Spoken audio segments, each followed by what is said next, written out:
Konkretnya orang yang hidup dalam ciptaan baru itu bagaimana? Yang ke-10, memikirkan hal-hal yang positif. Kalau kita ngaku Kristen, oh saya dari kecil Kristen Pak, dari kampung saya Kristen Pak Wisnu, dari kecil saya Kristen.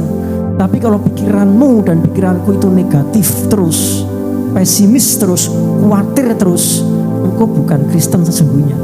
Kristen itu Kristianos, pengikut Kristus. Nah, Kristus itu pikirannya itu optimis. Kalau engkau nggak optimis, engkau bukan pengikut Kristus. Engkau hanya orang Kristen belaka. Sebab mereka yang hidup menurut daging memikirkan hal-hal yang dari daging. Mereka yang hidup menurut roh memikirkan hal-hal yang dari roh. Membangun manusia roh bukan berarti setiap hari ke gereja, setiap hari di kamar hanya mendengarkan khotbah. Membangun manusia roh itu sumbernya dari pikiran. Kita boleh seharian di gereja, kita boleh seharian baca Alkitab, tapi kalau pikiranmu kedagingan, engkau bukan membangun manusia roh. Hati-hatilah terhadap apa yang kau pikirkan, sebab hidupmu dikendalikan oleh pikiranmu. Apa yang kita pikirkan, apa yang di benak hati kita, itulah yang akan keluar dari hidup kita. Orang yang menjadi ciptaan baru itu memikirkan hal-hal yang positif, bukan hal-hal yang negatif. Berhenti berpikir yang negatif terhadap orang lain. Loh, kenyataannya begitu Pak. Kalaupun toh orang lain negatif, apa salahnya sih kita berpikir positif? Amin. Bisa enggak kita berpikir positif dengan orang yang negatif? Kalau Bapak Ibu mau, bisa. Banyak kan orang ngomong tidak bisa Pak, itu karena tidak mau saja. Tidak bisa berpikir yang positif itu bukan masalah bisa atau tidak, tapi mau apa tidak. Ada banyak orang Kristen tapi belum tentu ciptaan baru. Kenapa? Karena dia Kristen tapi pikirannya negatif.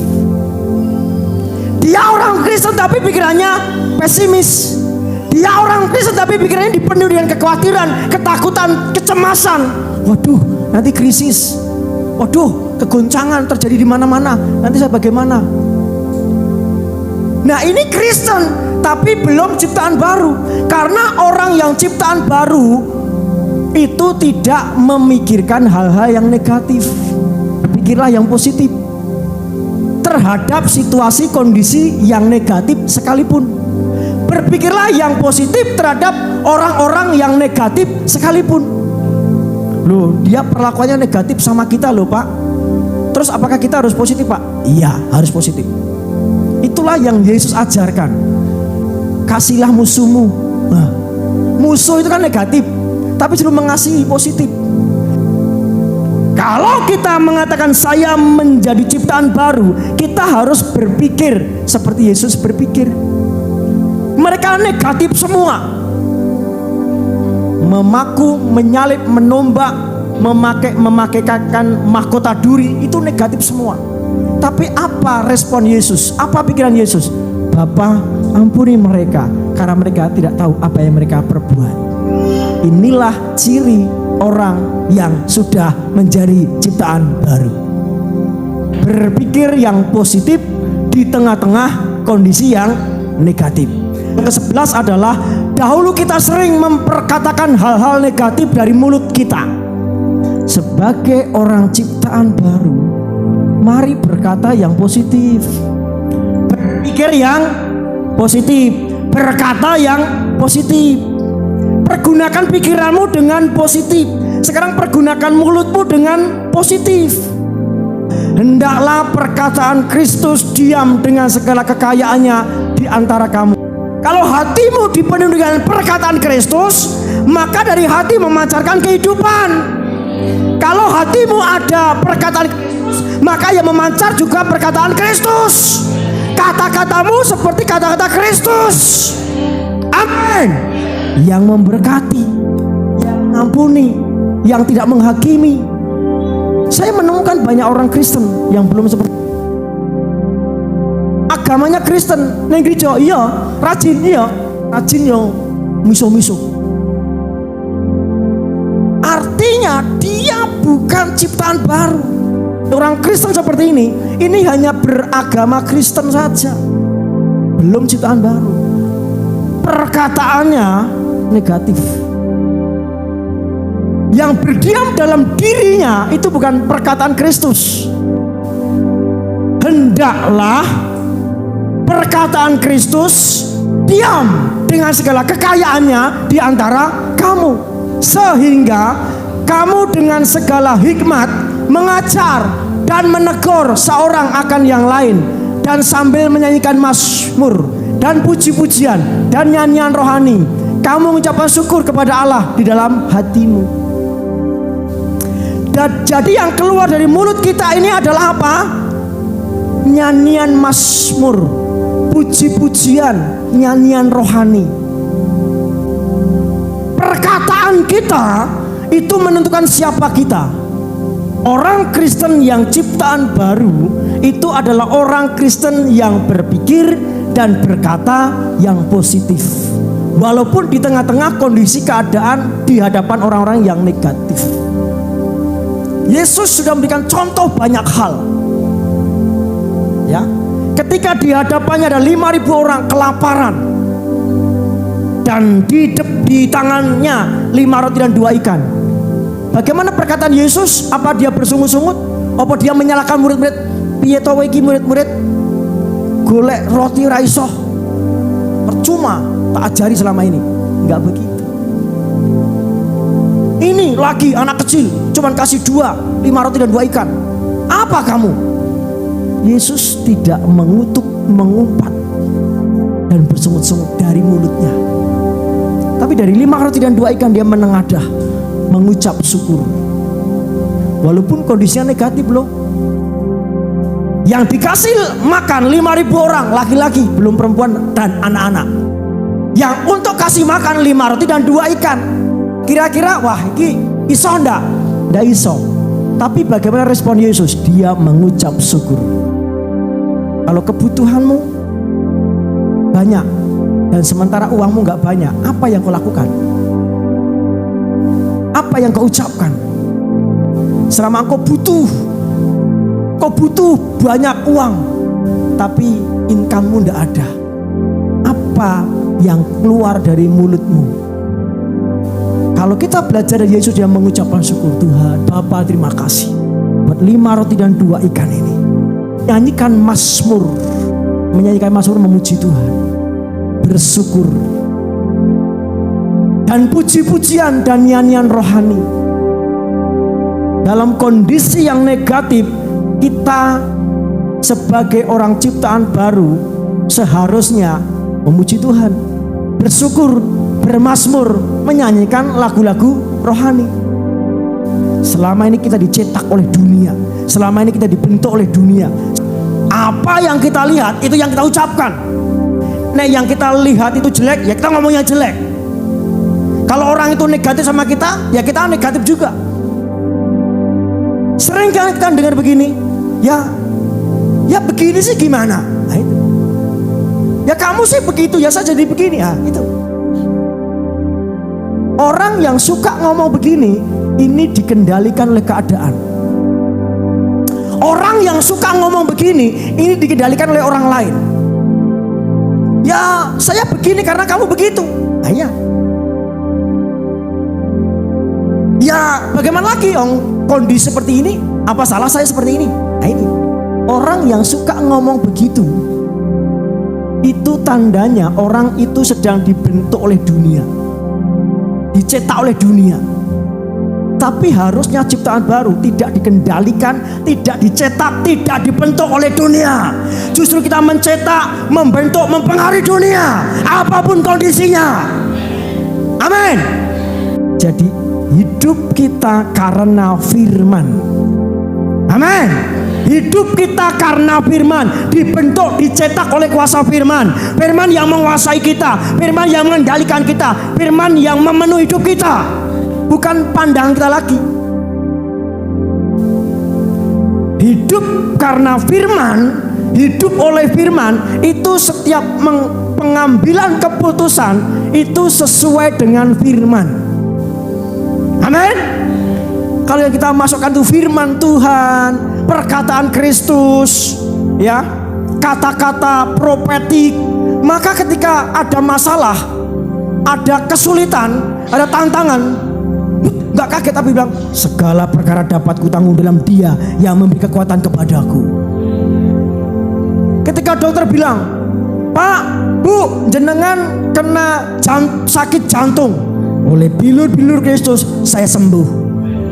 Kalau yang masuk itu firman, hendaklah perkataan Kristus diam dengan segala kekayaannya di antara kamu. Diam di sini di hati kita. Kita memasukkan firman dalam hidup kita.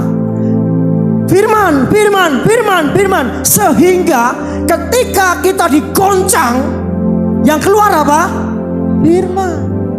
Yang di hatimu, itulah yang keluar ketika engkau mengalami goncangan. Ketika tempat sampah itu digoncang, maka yang keluar tisu, yang keluar botol aqua, yang keluar bungkus permen. Karena apa? Karena yang dimasukkan di situ adalah hal-hal itu. Ketika yang engkau masukkan itu perkataan Kristus dalam hatimu, yang kau apalkan itu firman Tuhan, maka ketika engkau digoncang, yang keluar firman Tuhan. Semuanya mendatangkan kebaikan. Amin.